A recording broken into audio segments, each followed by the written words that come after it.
Assalamualaikum warahmatullahi wabarakatuh.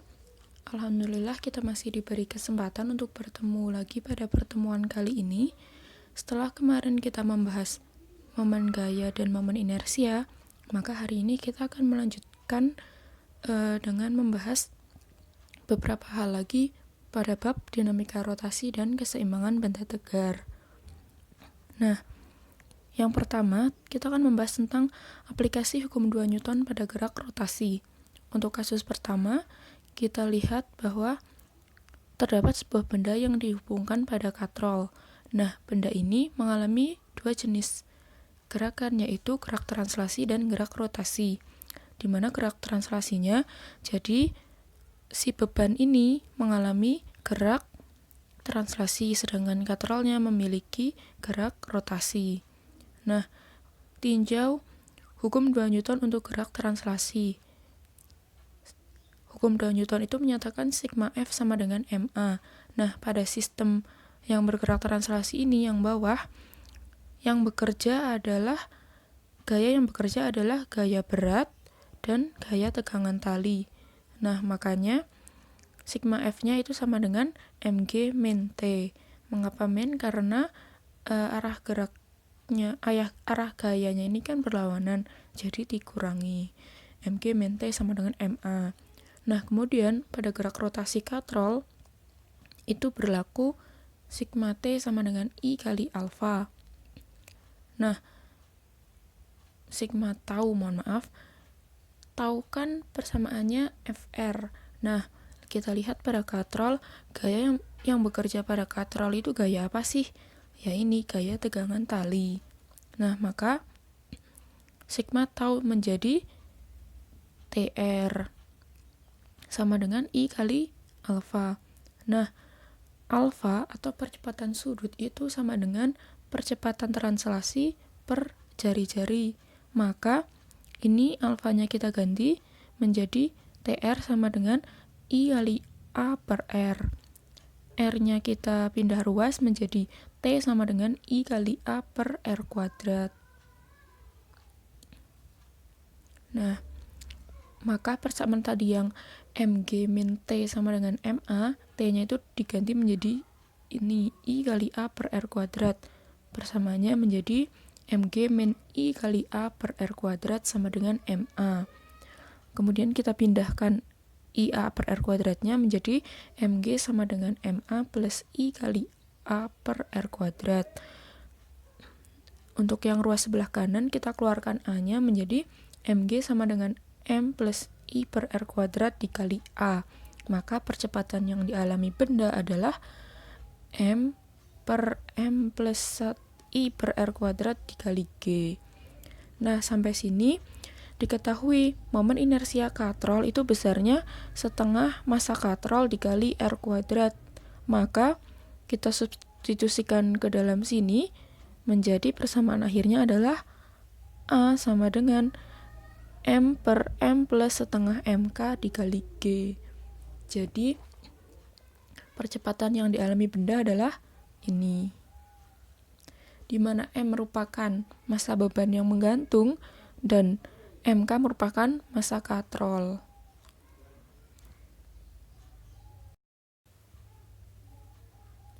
Kemudian, untuk kasus kedua yaitu dua buah benda yang dihubungkan pada katrol, di mana M2 ini lebih besar daripada M1.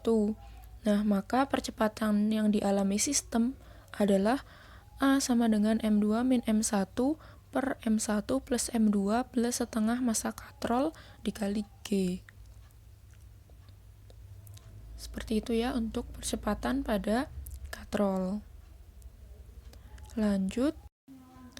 Kemudian, setelah kita membahas tentang momen gaya dan momen inersia, yang ketiga kita akan membahas tentang momentum sudut. Jadi apa itu momentum sudut? Momentum sudut merupakan besaran yang mengukur seberapa sulit untuk menghentikan benda yang berputar.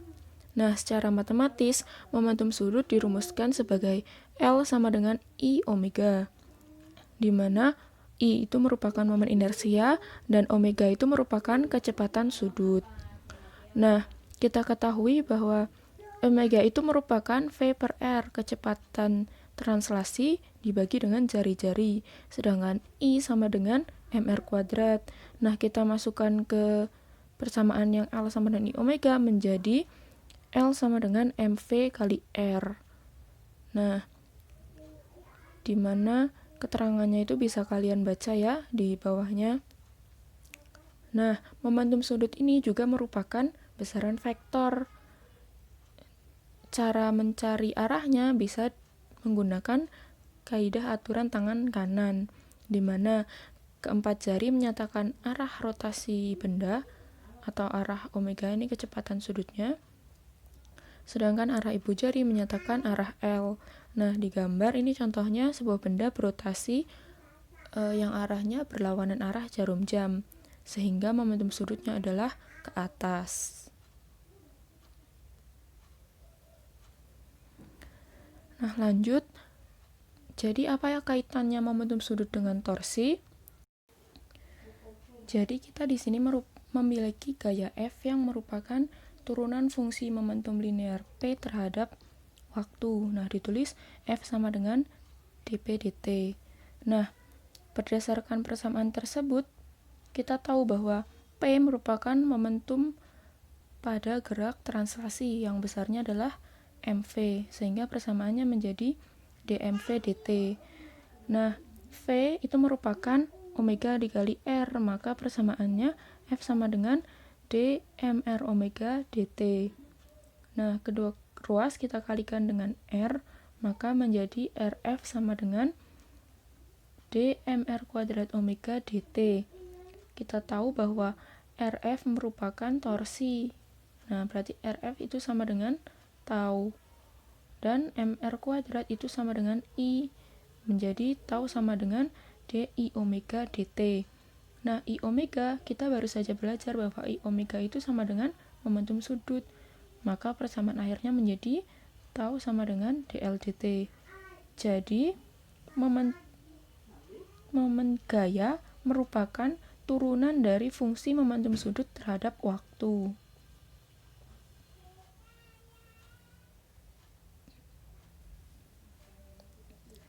Nah, kemudian kita memiliki hukum kekekalan momentum sudut. Hukum kekekalan momentum sudut menyatakan jika tidak ada momen gaya luar yang bekerja pada sistem, momentum sudut sistem adalah kekal atau tetap.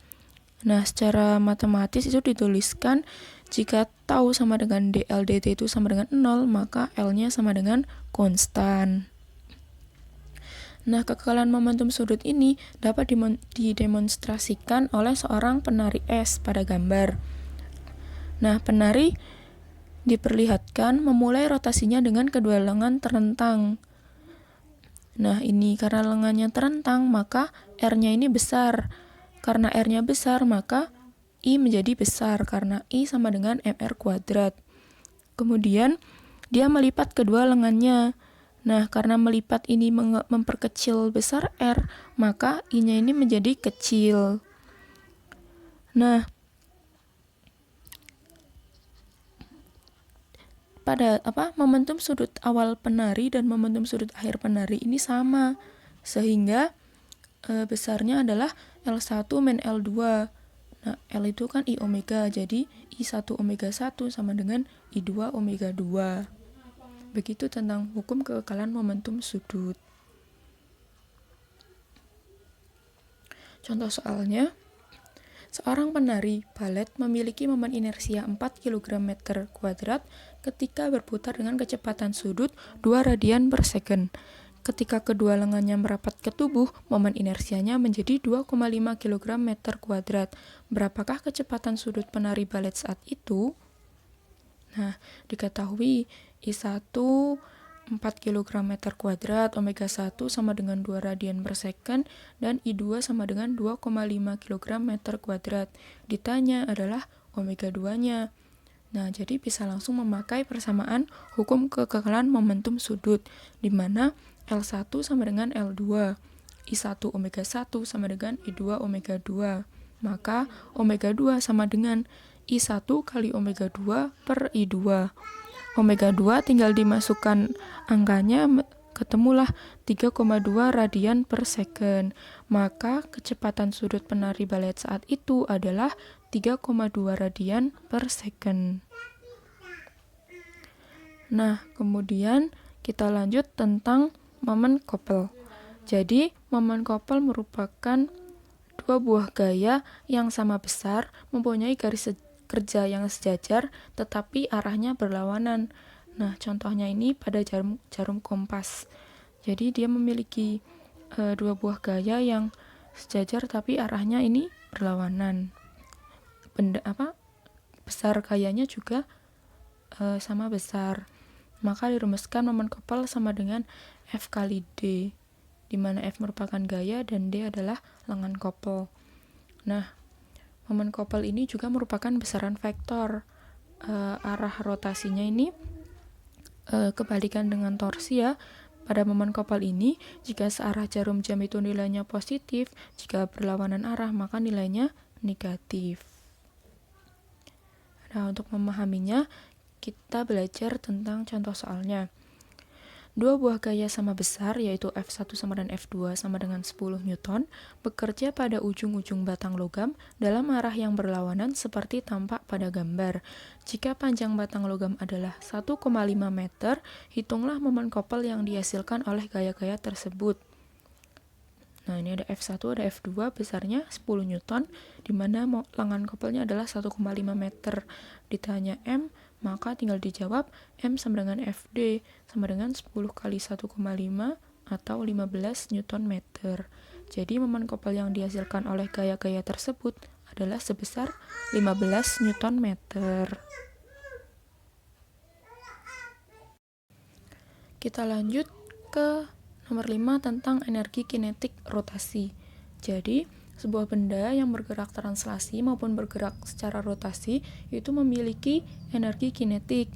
Nah, secara translasi besar energi kinetiknya adalah setengah mv kuadrat, di mana kita tahu V itu sama dengan omega R.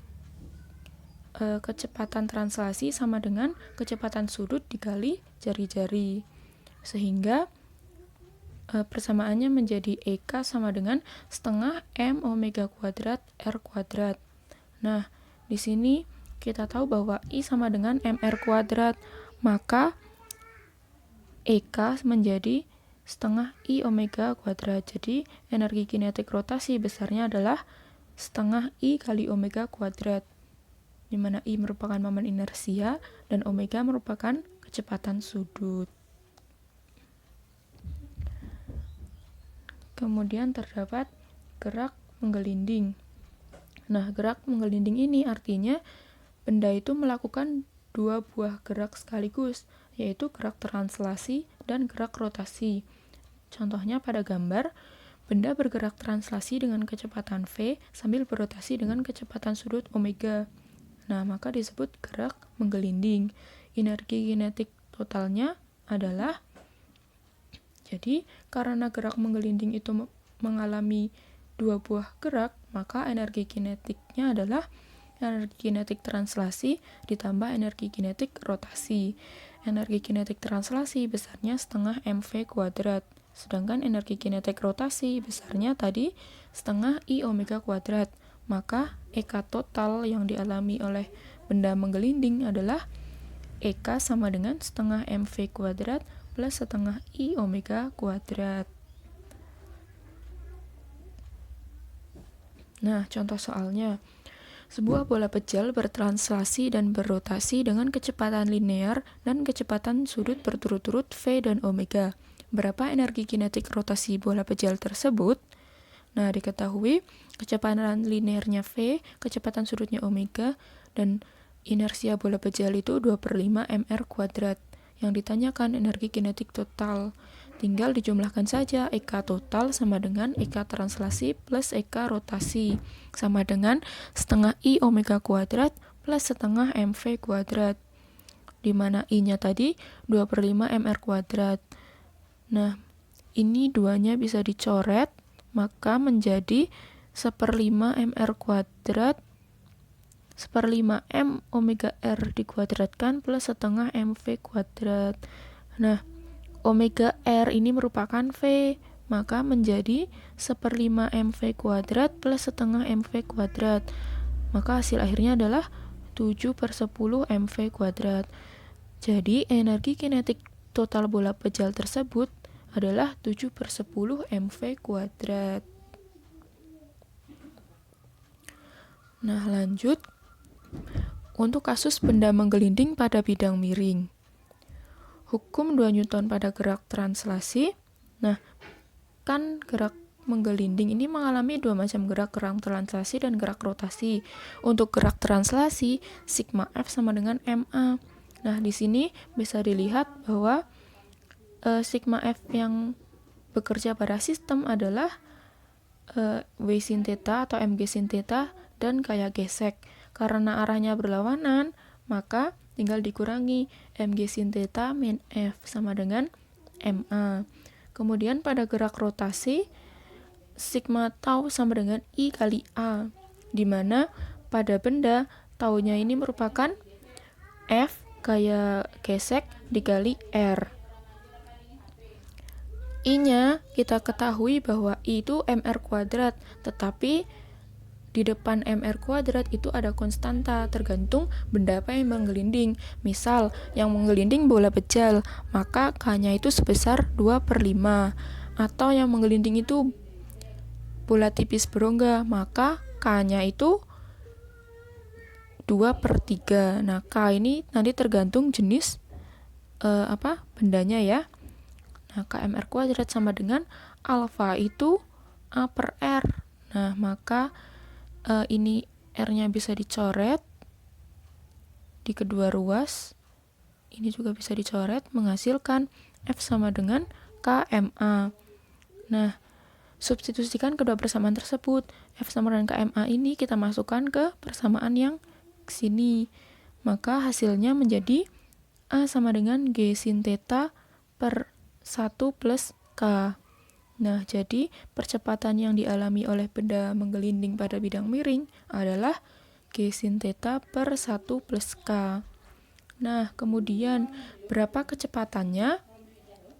Nah, di sini berlaku hukum kekekalan energi mekanik, di mana energi mekanik itu kan EP plus EK.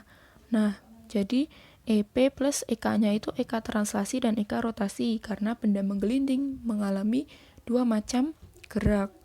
Nah, EM1 dan E aksen M1 ini maksudnya EM1 adalah keadaan pada saat benda di atas, dan EM aksen 1 ini keadaan pada saat benda mencapai dasar bidang miring atau di bawah. Nah, pada saat benda di atas, dia memiliki ketinggian, sehingga besar EP-nya itu sama dengan MGH. Nah, karena benda itu sebelumnya tidak memiliki kecepatan, maka EK-nya sama dengan 0. Kenapa 0? Karena EK kan rumusnya setengah mv kuadrat, sementara V-nya 0. Maka EK translasi maupun EK rotasinya menjadi 0. Jadi MGH plus 0 plus 0. Kemudian yang pada sisi bawah kita tinjau lagi. Di dasar bidang miring, ketinggiannya 0, maka EP sama dengan MGH, sama dengan M kali G kali 0, maka EP-nya menjadi 0. Nah, di bawah, karena dia setelah menggelinding, otomatis dia memiliki kecepatan. Nah, jadi EK translasinya ada, yaitu sebesar setengah mv kuadrat, EK rotasinya sebesar setengah I kali omega kuadrat. Maka persamaannya menjadi MGH sama dengan setengah mv kuadrat plus setengah I omega kuadrat. Nah, I-nya tadi diketahui bahwa I itu KMR kuadrat dan omega itu V per R. Maka kita ubah menjadi persamaan yang di bawahnya ini. Kemudian menjadi persamaannya MGH sama dengan setengah mv kuadrat plus setengah K mv kuadrat. MGH sama dengan setengah mv kuadrat dikali 1 plus K. Maka V kuadrat sama dengan 2GH per 1 plus K, atau V sama dengan akar 2GH per 1 plus K. Jadi kecepatan benda di dasar bidang miring besarnya adalah 2GH akar 2GH per 1 plus K.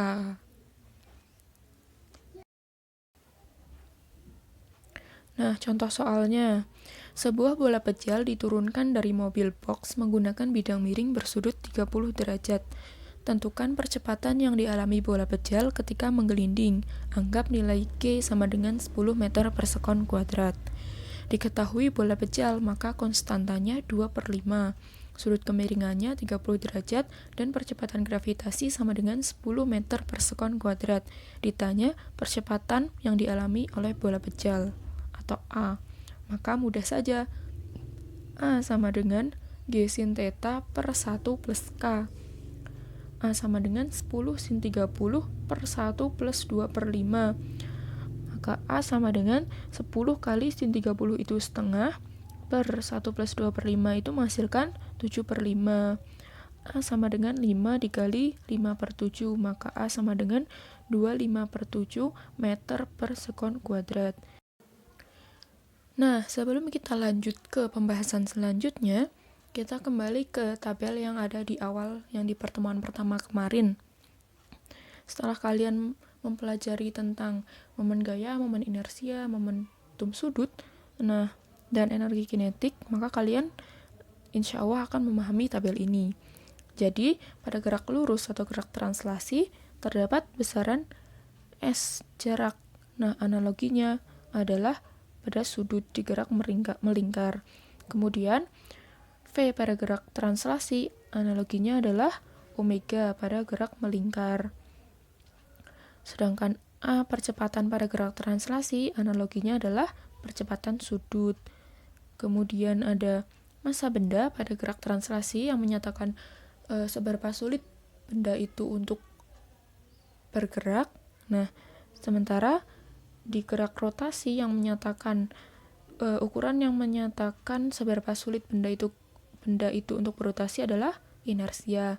Nah, jadi untuk menghafal beberapa rumus di gerak rotasi ini cukup mudah. Contohnya yang pertama, sigma F sama dengan MA, di mana F ini analoginya dengan tau, M tadi analoginya dengan I, dan A analoginya dengan alfa. Berarti sigma F sama dengan MA analoginya adalah sigma tau sama dengan I kali alfa. Kemudian energi kinetik translasi besarnya setengah mv kuadrat. M tadi analoginya dengan I, V analoginya dengan omega. Maka EK pada gerak melingkar adalah setengah I omega kuadrat. Kemudian momentum sudut pada gerak translasi besarnya M kali V, P sama dengan M kali V. Nah, di gerak melingkar terdapat momentum sudut, yaitu L. Nah, di mana tadi M itu analoginya dengan I dan V analoginya dengan omega, maka L sama dengan I omega. Jadi, dengan dasar dari besaran-besaran yang ada di gerak lurus ini, kalian bisa dengan mudah menghafal besaran-besaran yang ada pada gerak melingkar, karena sama persis, tinggal diganti dengan analoginya saja. Begitu ya. Pertemuan hari ini kita cukupkan sampai di sini terlebih dahulu. Silahkan kalian kerjakan latihan soal. Itu masih mudah sekali ya, tentang momentum sudut, hukum kekekalan momentum sudut, serta momen Koppel. Ini masih mudah sekali materinya, tinggal kalian masukkan ke dalam rumusnya saja. Silahkan kerjakan seperti biasa, silahkan kerjakan di buku, ditulis tangan, dan dikumpulkan. Untuk pertemuan selanjutnya akan kita bahas tentang soal-soal ini. Terima kasih untuk yang sudah memperhatikan sampai akhir. Sampai jumpa di pertemuan selanjutnya. Wassalamualaikum warahmatullahi wabarakatuh.